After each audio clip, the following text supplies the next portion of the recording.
Good morning, Rabbi Sai.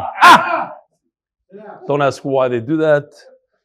Lili Nishmas Imi Marosi Ruspas Mordechai, sponsored anonymously for the zechus for my wife Daniella shifra ahuva Malka, who's taking the bar exam. With tremendous gratitude and thanks to Hashem, dedicating today's shiur in honor of our son Boaz Yehudah marriage to Sara Lubetski. May the MDY family share many simchas together. Bracha and something else. Jonathan Stefansky, the famous Jonathan Stefansky from Ramat Bet Shemesh. Third sponsor is Frieda and Yogi Loshinsky in honor of the engagement of their daughter Ariella to Zevi Scher. They just had another simcha the other day. May they be zoche to build a bayit in Byisrael. Parnas HaChodesh is Michael Benmeleh in memory of his mother Devora Faige bas shmuel and father-in-law Menachem Mendel ben Elchanan and his merit to make it to Uman Rosh this year. Okay, a lot of Breslovers in the room. Baruch Hashem. So there's a few new guys here, so they might not be used to this. I get a number of emails every day, and I read some of the better ones. Here's a nice long one from, I'm going to read his name the way I thought it's pronounced, Eli Dopelt. Dear Rebelli, my name is Eli Dopelt, pronounced Dupelt. Many of your Talmidim may recognize my name as the owner of Yoeli's Catering Takeout in Yerushalayim since leaving Israel 4 years ago. Where actually, it's going to be in today's Succah, somebody left Eretz Yisrael, and why he left. He has a good reason, I guess. I live in Borough Park, where I own and operate a construction waste removal company and part of Chabura, New York City, headed by Rav Meir Shimon Eisenberger. When the new Daf cycle started last January, I started learning Daf Yomi with Chavrusa. You can imagine how long that lasted, as Daf Yomi slowly morphed into Daf Shavui and eventually Daf Chachi. I had many opportunities to start listening to your shiur, but somehow never got around to doing it. Yeshua Aaron Price even took my WhatsApp number and he dropped into our Chabura headquarters in Borough Park during Chalamoid Succah 9 months ago. To not have this email drag on too long, maybe read it at 1.5 speed.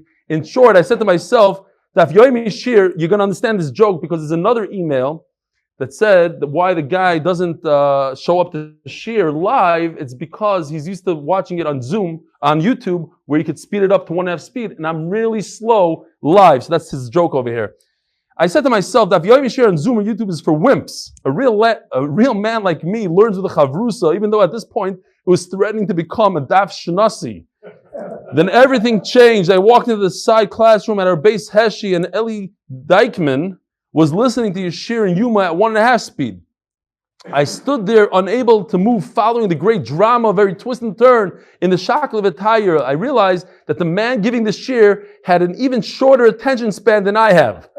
I knew this was the beginning of a new era in my commitment to learning. It's been over a month now, and I cannot imagine ever listening to shiur as soon as it's uploaded to YouTube. Even my Yitzhahara doesn't have much to say in protest, as it's so stimulating, enjoyable, and fun. Thank you so much for filling up my day with what is missing most. Looking forward to hearing some shiur in person during my next visit to Yisrael. Yoel Levi, how do you pronounce his name? Duppelt. P.S. On second thought, I will not be attending the shiur in person, but Shemesh, as I came to the shiur in Woodmere in the middle of a busy workday, and it was on regular speed. Oh, he's the guy that wrote it. I was the guy in the center back left that had my head bobbing up and down throughout. I'll see you daily on YouTube at 1.5 speed. Yasher Koyach. Here is Yoeli himself. You guys know Yoeli?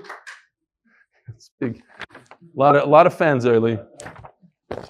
Here's Elchanan Pressman. He sent me numerous emails, and he goes like this. We tried very hard to make our hashana while Eli would be in the USA, not to mention that both of our 2 sons' engagements occurred, no doubt, due to all the learning of the daf. If perhaps he can stop by for even just 1 minute on July 27th, would truly be amazing and give us all tremendous chizuk. Invitation is attached, Elchanan Pressman. Then he sends this. Here's a list of all the wedding kibbudim, and I really appreciate it because for my wedding, I'm going to need this. There's only one thing filled out: Mesader Kiddushin, Eli Stefansky. So I know it's a joke. He meant it as a joke, probably. I was offered once Siddur Kiddushin by Hill Abrams, and I turned it down. Not because I'm a big unav, just because I don't know what I'm doing. You have to know what you're doing. And I also turned down brachas by the chuppah, by the way. I don't like brachas by the chuppah. I have different gaiva. The gaiva of getting a bracha by chuppah is not one of those gaivas that I enjoy. So, Yishkoyach, thanks for the kibud. Do we have any other emails here? Here's yesterday's picture of the Chaver here in Chicago. Now it's double, right, guys? They'll never know. There's food tonight, so there's a lot more guys. Baruch Hashem. Maybe we'll take another group photo with Ross and my good old friend Lewis is here today. A lot of good guys. By the way, here's another one, real quick one from Rabbi Aryeh Esterson. He's a Magid in Boca, and he says that he really occasionally I've been making charts and slides for my nightly Daf Yomi shiur, and I thought that attached charts might be helpful. Daf Yotes and Chaf. Feel free to share if you think it's of value. If you notice any mistakes, thank you so much for all the time you put into delivering such an engaging shiur. As a Rebbe, I've always appreciated the time you take to make the shiur a very visual experience. There's no other shiur I know where just listening causes you to miss out on so much. Here are the charts that he made. I don't think I'll be using them, but they're very cool. Maybe we'll use one or two. We'll see. There are a lot of them. All right, so here we go. This goes over here. We are holding Daf Chaf. We are discussing schach made out of mats. So we actually use these mats. These are reed mats. And in the time of the Gemara, they used to use them to occasionally sleep on them. Rashi says they were very tough, very uncomfortable. And we had a machlokes yesterday. We finished off the sugya saying, not so much the sugya, but yesterday's daf, that when it comes to a very large mat, everybody agrees that no one would manufacture a large mat for sleeping. It's way too big. So then it's manufactured for schach, and therefore, if it's manufactured for schach, it's not makabel tumah. Why? Because plain pieces of wood, flat pieces of wood are not makabel tumah. They're not susceptible to tumah. In order to be makabel tumah, it has to have some sort of base kibble, it has to be a kli, it has to be able to hold something. However, there's one exception to the rule. If you make this mat for sleeping purposes, then it is susceptible to tumah because that's tumas medrus. When somebody sits on something, there's a serious tumah involved. Whether it's a ledes, nida, a zav, zava, those kind of people that have tumah, they can transmit the tumah through sitting, sleeping, etc. So if it's a smaller mat, the Gemara says it's machlokes. Okay, so that's where we're holding right now. Says the Gemara on top of Daf Chaf Amud Aleph, and I don't know, it's like 8 lines down. Amar le Abaya, 2, 4, 6, 8, 9 lines down. Amar le Abaya, Ihachi. I don't like your pshat Rava. Ihachi Reb Leza Omer Achas Ktana V'Achas Gdoila. So Rashi explains that typically the way the Gemara would say is say the smaller chiddush first, and then the bigger chiddush afterwards. So why would it say achas ktana v'achas gdoila? Achas gdoila, achas ktana mibayilei. The wording is reversed. If everybody agrees that gdoila is good for schach, then that should be the first word, and then it should say achas gdoila. Certainly, a large mat is appropriate for schach. V'achas ktana, and then go to the bigger chiddush, the ktana. That's how it should be. That's a normal way that the Gemara talks. Rashi brings a number of examples where the Gemara's lashon was like that. So it doesn't fit so well into the wording, says the Gemara. Then another bigger question is, ki pligi b'gdoilo de pligi. In fact, you're telling me there's no machlokes. Oh, they're probably talking to me, I don't hear them. Okay, here, now I hear you guys on Zoom, and you probably were telling me to center it. I'm sorry. Okay, here we go. What is Avi Mandelbaum doing up at this hour? I don't know. The guys in Israel should be sleeping. Okay. Ramosha Feinstein is on. Baruch Mechayim Mesim. Wow, it was a great email. Wherever he is, Ramosha Feinstein was a great, great email. I loved it. A lot of people. Actually, 2 people wrote to me. 2 people wrote to me about Moshe Feinstein's email. Epic. It was an epic email. Both Lashon, Noam and Shalom Aleichem Moshe. How you doing? You should be zoche to be like your great grandfather. Here he is. Everybody, you want to see what he looks like? Here he is on Zoom. Is his father David Feinstein? I don't know. They want to know who your father is. Fine. No, Reb Ruvain is his grandfather. Let's go weiter. Okay. Fine, we said avoid. Keep pligi, pligi. In fact, the whole machlokes is in a large mat. You're telling me a whole Torah that there's no machlokes in a large mat, only in a smaller mat, but it's not true. The machlokes is in the large mat, not in the small mat. I know, it's very technical. You came at a perfect daf, Ross. Ki pligi b'gdoilo de pligi. V'Rebbe Lezer l'chumra. The sanyo, because we learned. Machzel sakana b'gdoilo mesachim ba. Rebbe Lezer omer, it made him kabel stum mesachim ba. You see that even it says before in the Brisa, the machlokes is in a large mat, not in a small mat. Okay, that's Abaye's question on Rava. Elo Omar Rav Papa. Let's see if I have here. Here. Oh my gosh. Sometimes these charts, I appreciate Rabbi Esheson's work, but Elo Omar Rav Papa. Okay, what is this going to be? Here, this is a mat made for sleeping, this is a mat made for a sukkah. If you have intent for a sukkah, everybody agrees it's good. If you have intent for sleeping, everybody agrees that it's Makabel Tumah, it's not good. And this is a stam mat. We don't know what his intent was. So Tanakama, big mat says it's okay. Tanakama, small mat says no good. Okay, whatever. You guys get the whole thing. Pause it, check it out. Good stuff. It's a lot of work. Whatever he did is a lot of work. Fine. What's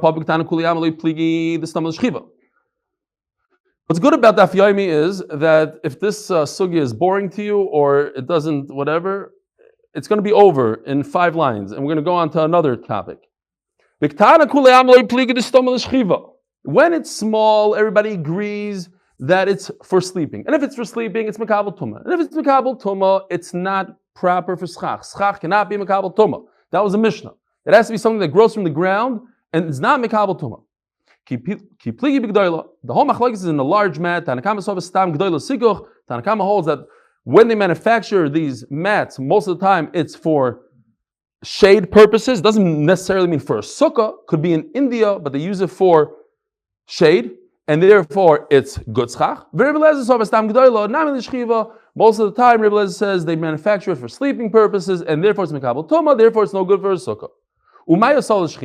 So then the wording is slightly interesting because it says it was manufactured for sleeping. In fact, it's not what you're telling me. You're telling me that most of the time it's made for sleeping, not it was specifically made for sleeping. So the Gemara says you're right. That's what it means. Most of the time, without any specification, they manufacture it. When they sell this stuff, they sell it for laying down, for leaning on it, for sleeping on it, and therefore it's mekabel tumah. Until he specifically makes it for schach. Machzeles shel shifa. Shifa is a type of product, whatever it's called in English. What is it called? Rush? Rush. It's a soft, whatever it is, it's a softer material. So softer, now it causes more of an issue. People are going to be using it for sleeping. Vishalgemi, some sort of, I don't know, rubberish, something. Gdoila misachim ba, ktana ein misachim ba. If it's large, you could use it because it's made for shade, but if it's small, it's made for sitting on, sleeping on. Shel kanim. Kanim is hard. Vishal chelos. What does he teach? The article chelos? I don't know what it is. Sedge. Okay, great. I don't know what that means. Now, pay attention to this word. If you don't have nekudos, it's very important. It's a machlokes rishonim how to read this word. But Rashi learns this word gedula. You would read it without nekudos. You'd probably read it gedola, because that's what the whole sugi is talking about. Gedola and ktana. Says Rashi, no. We're talking about gedula. Gedula means braided. Misakchimba. Aruga ein misakchimba. Braided is too difficult to sit on because they're larger braids, they're larger pieces, they're ropey and knotty, and it's not comfortable. I don't know, maybe something like this. I have no idea what they're trying to depict here. To me, it all looks the same. But I guess if it's white, it's comfortable, maybe not. I have no idea. I don't know what racist kind of things he's trying to do. I have no idea. They look the same to me. One is bumpier. Okay, this guy is bumpier. Shif of Shagemi, but the opposite. Rashi says this is softer. I don't know. Okay. Next, he made a good picture. Great. So, misachim aruga. But if it's woven nicely, misachim, because now I could, if it's a fine weave, I could sit on it, I sleep on it, and therefore it's mekabel tumah. It's not good for schach. Rabbi Shmuel Rabbi Yossi Omer Shumaviv. Again, remember, once I mentioned Rabbi Shmuel Rabbi Yossi in the whole story with Rabbi Yossi, we had him a number of times. We're going to have him more. Rabbi Shmuel, the son of Rabbi Yossi, says in the name of Rabbi Yossi, achazu, whether it's gedula and aruga, it's braided, not braided, misakrim ba. Even the aruga, even the fine weave, you can use it as schach, kidvarav. Great. Tanan awesome. So we learned over there, oh. So now, as I was walking up here, a yeshiva bacher came over and he said, oh, it's going to be tough stuff. It's going to be tumah. Not tough at all. But yeshiva guys get very nervous. As soon as you mention the word tumah, they have no idea what's flying. Because in Baba Kamim, the first three daf in Baba Kamim and Baba Basra don't have anything about tumah, and they get very nervous. So, we're talking about Avat Tumah, the way it works, the very, very simple chart. The reason why I pull out this chart every time is because most guys that go to the daf and they see this chart a number of times, it becomes second nature. Here's a dead guy. Dead guy is Avi Avaisa Tumah. It's the highest category of Tumah. If he touches a human being, that guy becomes an Avat Tumah. We're talking about Avat Tumah, how to get to Avat Tumah. So the Gemara starts off saying, whatever chaytzala is, believe it or not, we're going to say it's a bag of some sort. But they can become avatuma. Divi Rebbe Daisa. Medras. Now, if you say that, it's a tough crowd. If you're telling me that it could become a tmei mace, is there a problem over there? Okay. No problem. You need a new phone, dude. So he can't turn his phone off, and I hear myself over and over. Now the guy's going to write me an email that was nasty to another guy in the share. How dare you? Okay, fine. Not you. I got other ones since you. It's also you. Thank you. But if you want good coffee, you go to him. Espresso shop coffee, whatever it's called. What's the name? Espresso shop coffee. See, Baruch Hashem. Okay, so where is it? It's in the suburbs over here. We'll talk about it after. Does anybody want directions, everything, but not right now, please. Shkoyach, thanks, I appreciate it. So,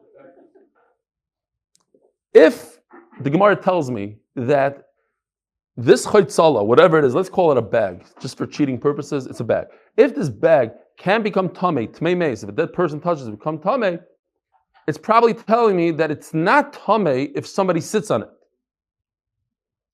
Because that's a whole other category. The category of a dead person touching it, it becomes tamei. Then come Chacham and say, well, let's see, the Chacham medras. It becomes tamei when somebody sits on it. Seems like medrasin made meis light. Well, it's the exact opposite. If Chachamim say that it's only if somebody sits on it, meaning somebody that's tamei sits on it, a man who has an emission of ziva, it's a certain disease, he's a zav, and he sits on it, it becomes a tamei, meaning a couch. A couch becomes tamei when if it's something that's made for sitting, so somebody that sits on it becomes, and that person is tamei, it becomes tamei. But it seems like it only becomes tamei through sitting and sleeping. Tmei meis loy, but not through tmei meis, but vanant nan. But we learned in the Mishnah, kol hametame medrus metame tmei meis. It's the opposite. If it's susceptible to tumah from sitting on it, then it's certainly susceptible to tumah if a dead person touches it. Yeah, you're right. Ema af medrus. When Chachamim say medrus, they didn't mean only medrus to exclude the tumah from a dead person. They meant to say, in addition to the regular tumas meis that a regular kli can receive, this bag could also receive tumah if a zav sits on it. Because, think about it, if a zav sits on my computer, it doesn't become tamei. The only time a zav and a nida and all these people that are tamei have inherent tumah, they're physically tamei, could be metama something by sitting on it, it's if it's designed for sitting, like a seat and a couch. But a laptop, not. And when the Gemara tells me that it's susceptible to tumah, this chaytzala, whatever it is designed for sitting. Okay. My chaytzala, but what is this thing that we're talking about? Amar Avdim bar Hamduri, Mar Zoivli. I love when the Gemara does that. The Torah does it also sometimes. What's man? Sapichas. What's sapichas? I don't know. But, okay, so it's marzovli. What's chaitzlas? Marzovli. Shkoyach. It's almost as sometimes the art scroll does it also. It's a fancy word, and then it tells you, kemakfenin. Shkoyach. What's that? Now you have to take out Google and check. Okay, fine. So the Gemara, my marzovli. What does marzovli mean? Omar Rebbe Abba. Mazbali. Wow. It's also not good. But Rashi knows what mazbali is. And he says it's leather bags. Check it out. I found a picture. And to prove you that there are people that use bags to sleep on. I'm serious. That's what it says. What? A leather bag. There are people, right? So these are people, the shepherds, they're not really supposed to be sleeping on the job. But once in a while, when they're tired, they grab the bag and they sleep on it. Okay. Reb Shimon Lakish Omer machzolis mamish. We're not talking about bags. We're talking about just regular, these guys, mats. V'azar shlokish tamei. Domer shlokish. Hareini kaparas rebechio uvanov. Wow. So in Hebrew, even till this day, they say kapara alecha. You ever went to Eretz Yisrael? Every Sfarad loves to say it. Kapara, kapara. What does it mean? It's this Gemara right over here. It means that it's a lashon of kavod. I don't think that they're serious when they say it, because it's very serious. It means that the pain and different inflictions that I have should be a kapara for that person. Now, it's easy to say for Rebbe Chia. I want to point out, we're talking about Rebbe Chia and his sons. So the Gemara in Bava Metzia in Hasaychas Apoyalim tells us, Daf Yomi Beis, there's a number of stories about Reb Chia. Reb Chia used to plant flax, and then he would grow, and he'd make a whole thing, and make nets out of it, then he would catch deer, then he would shech the deer, then he would sell the deer, he would write Sefer Torah, and Bekitzer, a whole story how he brought Torah to Klal Yisrael, kept Torah in Klal Yisrael. But there's a very interesting story. I figured it's Succah. It's hard to come up with Geshmaka stories there. So the Gemara says that there was a Talmud Chacham that learned with Eliyahu Navi. And he said, the Talmud Chacham tells Eliyahu Navi, I want to see the G'daylim. Show me the G'daylim. Take me on a G'daylim trip. Like Benzi Friedman now in where is he? In Hungary. Ukraine. See, I don't know, now they're going to make fun of me again. So I didn't know that the best is in Ukraine. I know, he says he's going to the Marsha and all that stuff. Okay, fine. So Eliyahu Navi takes him on a trip, and he says, but one thing, do yourself a favor, do not look at the throne of Reb Chia. So he says, how will I know what the throne of Reb Chia looks like? He says, okay, all the other thrones, the Malachim are moving them around, up and down. Reb Chia travels on its own. Whatever that means, I have no idea. The Talmud Chacham was on his trip, and he couldn't control himself. And he took a nice look at the throne, and his eyes singed, they burnt. So then he went to Reb Chia's caver, and he said, listen, Reb Chia is the one that wrote the Tosefta. So he says, I teach your Tosefta to everybody. Do me a favor, give me back, daven for me. And okay, so that's Reb Chia. Reb Chia, you can't look at his throne. You look at his throne, it burns your eyes. So it says like this. Rish Lakish said, Hareini kaparas. When a person is nifter, you say, I should be his kapara. The Yisurim that I'm getting should be for Lili Neshama, so to speak. Shibatchila, Kishenishtakha Torah Yisrael, in the beginning, when some, not all the Torah, some of the Torah, says Rashi, was forgotten from Klal Yisrael, from the tsaras that Klal Yisrael had, they forgot the Torah. Allah Ezra Mibavel Yizda, so Ezra came from Bavel, and he established it. He brought it back. Chazav Nishtakha, then it was forgotten again. Allah Hillel Abavli Yizda, the famous Hillel, he came from Bavel, he came to Yisrael, and he brought it back. Chazav Nishtakha. And then again, it was forgotten. Allah Reb Chia Bonav Yizdu. Oh, so here we are. Reb Chia is brought it back. So this is Reb Chia. Lo nechleku, and what does he say? Lo nechleku Rebbe Doisev Chachamim al machtzali shel usha. There's no machlokes when it comes to the different mats of usha shem tmeyos. They are made for sleeping.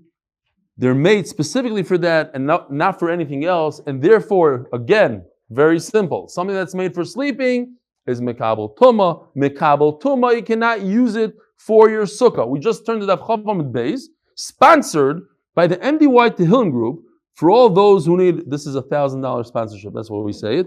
I'm just explaining to the new guys here. For all those who need shidduchim, refuas, and yeshuas, it's for a month, $1,000 for a month. Please join tehillim.8mindav.com. Bishal Tveria, but the mats of Tveria, which are tougher and harder to sleep on, Shein Ta'ira, nobody uses it for sleeping. That's crazy. Amen Nechlik was like sleeping on a carpet versus sleeping on a bunch of on cement. So the ones from Tveria nobody sleeps on. So the Namakabel Tuma, great schach.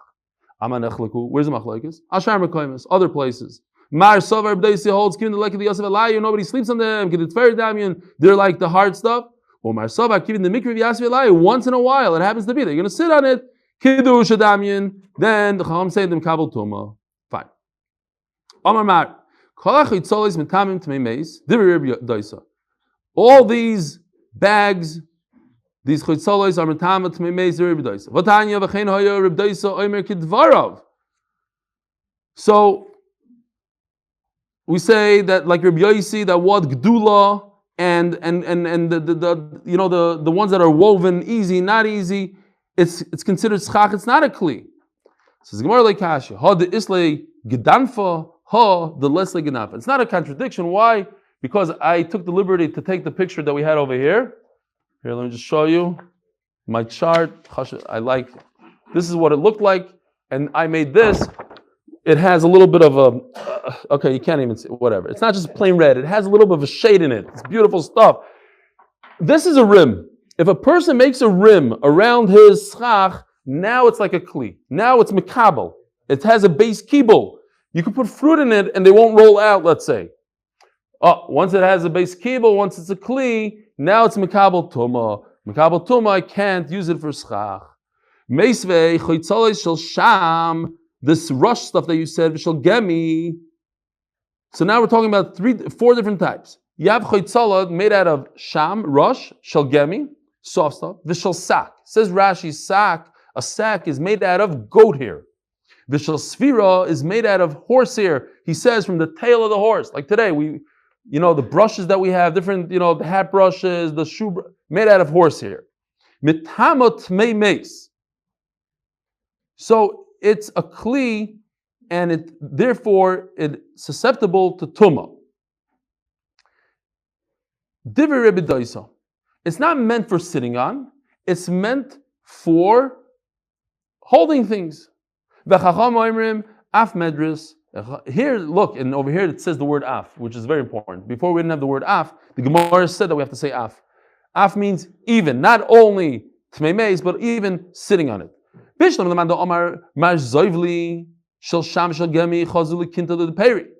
it's bags, marzoivli, there's some sort of, they could hold stuff. So if it's made out of sham and gemi, what are you going to do with it? So sham and gemi it's hard to make it tight. So it has nice size holes in it. What can you do with it? Chazu likinta the peri. I think you have a picture here. Oh, see this guy? Kinta the peri. You don't even see the fruit, but I thought the guy is a good guy. So I thought it was a cool picture. He's going barefoot, he has fish in the bag. Fine. But he has some sort of fruit coming out of here. Since the holes are very large, you could put large fruit in it. You could hold apples, watermelons, whatever it is. Shel sak, v'shel sfira. But if it's a tight woven fabric, what do you do with that? Chazu ligavalki v'tzine. So you could use it for like beans and smaller fruit. But if you're telling me that it's not a bag, it looks something like this, it's a mat. So if it's made out of goat hair and horse hair, so I can use it as a sifter, I can use it as a curtain, beautiful curtain. But this other stuff, this rush stuff, what are you going to do with it? Says the Gemara, very interesting. I actually found the picture. In English it's called a keg coat. You put it on top of your beer keg. That's what the Gemara says. Naz yasa is beer. It keeps it nice and cold. Here. Drink and be merry, whatever. But this is more of the fabric that we're talking about. This I just did because I saw they actually have something like that, a cake coat. So I put both of them. But this is what we're talking about. Something like a sack. Here, even they cover their beer kegs. And some say, okay, now this is easy because the exact same words, just in reverse. If you say that it's mats, okay, it's great for beer. If you're talking about a bag, so there's different bags. One bag covers the beer, the other bag carries stuff. It could be a sifter. But if you say it's a bag, if it's fine stuff, okay, it could hold beans and smaller fruit. It's just the reverse Gemara. Question is how they read it in those days. What can you do with the other stuff? You can use it for larger fruit. Tanya, here, Louis, you're not going to like this. When I left Eretz Yisrael and I went to America, why would anybody do that? So Rashi says he did it la'aber hashana. He had to teach them the calendar. Those days they didn't have calendar. So he had to say, look, this year there's a 13. There's no reason to go to America, says the Gemara. That's otherwise, what? He went to his son's wedding. No, some people won't go to your cousin, who happens to be my chavrusa, told me that if his daughter gets married in America, I'll see you later. I'm never leaving Eretz Yisrael, he told me. That's what he said. Yeah, because we have a new house and there's moving trucks and everything. No, we are not moving back to, anybody that's wondering, we're not moving back to America, but my wife's stuff is moving to America. Make it look like she was moving in. You know, we only had 3 moving trucks, 3 days straight. That's how much stuff we have because we never made aliyah, we never made a lift. So we need a place for our stuff. So she bought a nice storage facility in Lincolnwood. I don't know, 5,000 square storage, because we need about 500 feet of it. And Baruch Hashem. You have one on Lincoln Avenue. Go tell her. Yeah. Meanwhile, but by the way, and half the stuff is still in storage. After 3 days, and then she said, that's it. And I have to worry about the wedding. Okay. We'll talk about this later, Rabbi Isai. When I went down to Golos, I found an old man, in other words, a Talmud Chacham. You could use these mats because most mats are made for Succah. And when I came to Rabbi Yeshua, my uncle, and he said, great. Gedanfa, remember the red stuff, no rim around it. Because if it has a rim, then it becomes a kli, and a kli is mekabel tuma. Omarula, hanabed yasa de bnei mechayza. If it didn't have that rim, you're allowed to use it as schach. And then, what else? And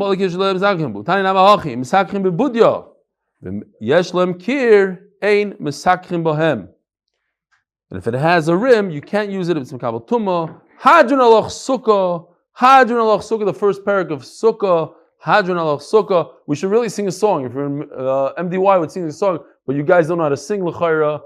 Is anybody here knows how to sing? I simin toiv, mazel simin toiv, yevei lanu l'chol Yisrael, simin toiv, mazel. No! Yevei lanu l'chol Yisrael, simin toiv, mazel simin toiv, yevei lanu l'chol Yisrael, simin toiv, mazel. Yeah, la no the Yisrael, la la la la la la la la la la.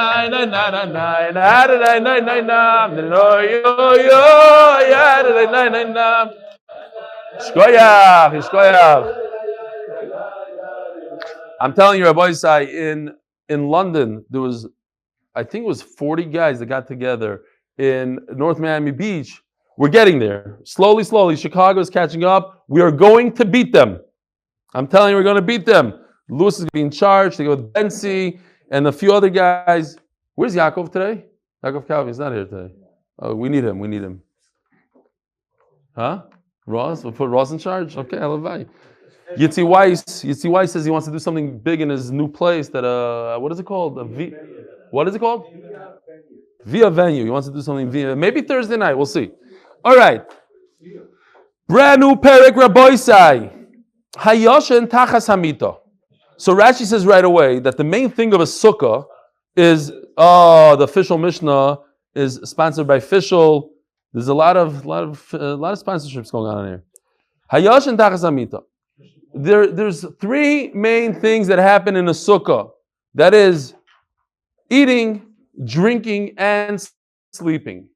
Sleeping is dangerous because even a shenas arai must be in a sukkah. And whereas eating, if you eat some sort of snack or whatever, maybe you're not chayiv in the sukkah. So if you sleep underneath the bed, lo yatsa yidei chivasa, there's a great picture here.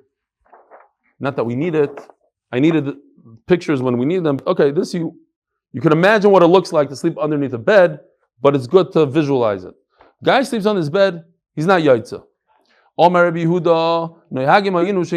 And certainly, by the way, if we sleep in the house, you're not yaitza. I'm just FYI. Now, I will point out, I need to point this out. When I was about 10 years old, there was a big storm coming into New York. We lived in Flatbush. It was like, I don't know, it was like 10 below zero. That for me as a kid. My father went out and bought me 3 pairs of long underwear. And he dressed me up and he said, we're going to sleep in the sukkah. The reason why I'm saying this is because I'm thinking back to that, like that and a few other things, like when he woke us up at 4 a.m. for different things. I'm serious about this. The impact that it made on me, he showed me, it stayed for life. His mesiras nefesh for a mitzvah. And I'm saying this to the adults. When you perform a mitzvah like that in front of your kids, you have no idea what it does to the kid. When you show the kid, there's nothing that's going to stop us. We are going to get the best sleeping bag. We went to a special store and we got the one that minus 40 degrees and this and that. We were so hot. I remember trying to come out of it and the whole thing. It leaves an impact. We don't know. It leaves an impact. Yeah. But a mamish penetrates the neshama, I believe. Thinking about also that time when 4 o'clock in the morning, wake us up for kaparas. Today I do, like many others, you do kaparas on money, whatever. But the thing, we gotta go. No, it's 4 o'clock. We're going to kaparas. We don't care. It does. It leaves a big roshim on the kids.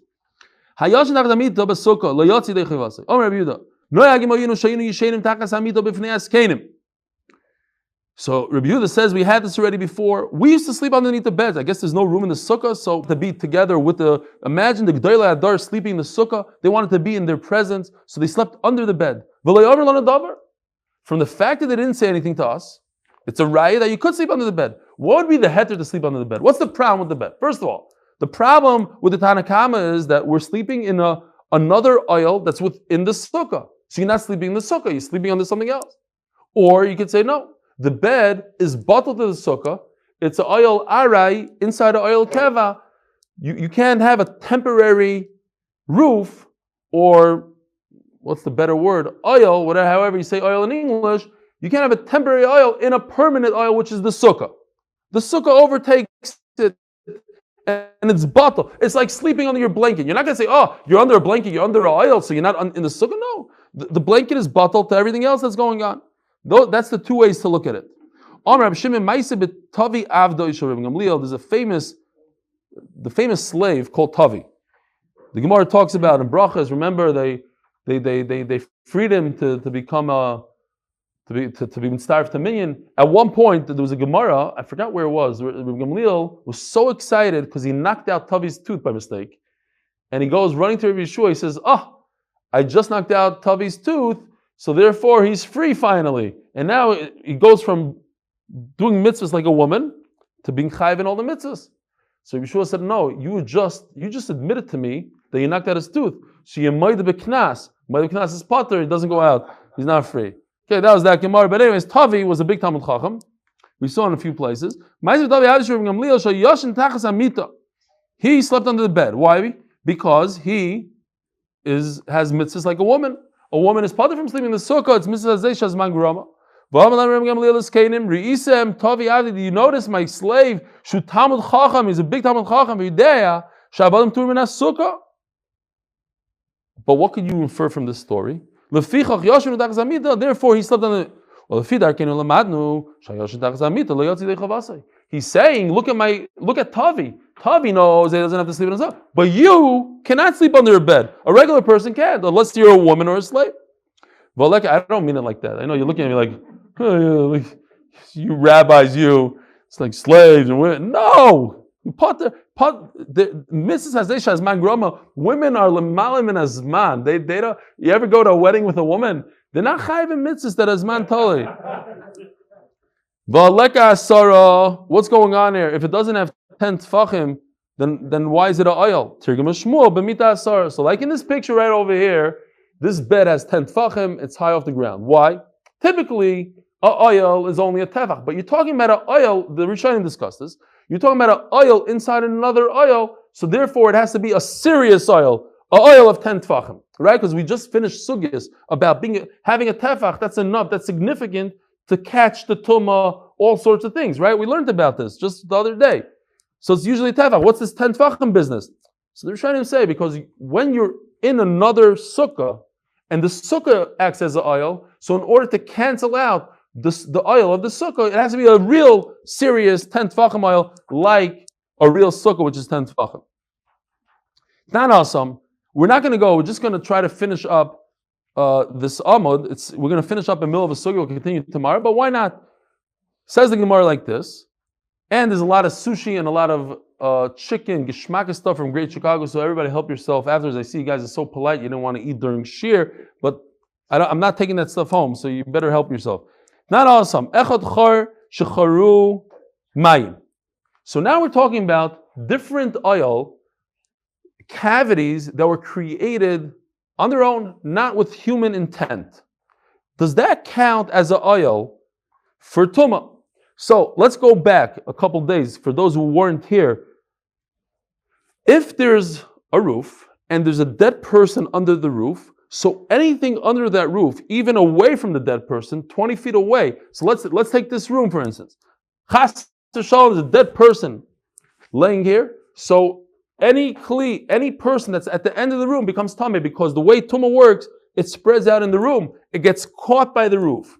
That's provided that there's a tefach space or whatever space there is for the tumah to roam. Otherwise, what happens is, if there's less than a tefach, the tumah breaks right through like in a grave. If the grave is close to the dead person, then it breaks through the grave and it's matam everything above the grave. So what about char shecharu mayim? Here's a beautiful picture of water that eroded out the stone. Here. And created what? Rosh Hanikra. Created one tefach of space here, but it wasn't made by a human being. If you need to see a picture of the shratzim doing it, they made that too. Here's a couple of rats that burrow through here. Great. Or the salt from the water eroded it. How about this? The guy never had intent to create a bunch of oilim and rooftops. He just threw down a bunch of bricks and they happened by itself. V'chein svar shel kairos, or a pile of wood. So you have all these spaces in them. So what if there's a dead something in there? Does it create tumah? Says the Gemara, ma'ala tumah. That is considered an oil, even though you didn't make it. Or if you made it, you didn't make it with intent. And that's it for today. Says Rabbi Yehudah that if you don't have intent, yes, a human being put down the bricks and the wood, but he had no intent to create cavities. It just happened. That's not considered an oil. In order for an oil to function as an oil and bring the tumah through and through like a pipe of tumah, it has to be done with intent. Have a wonderful day.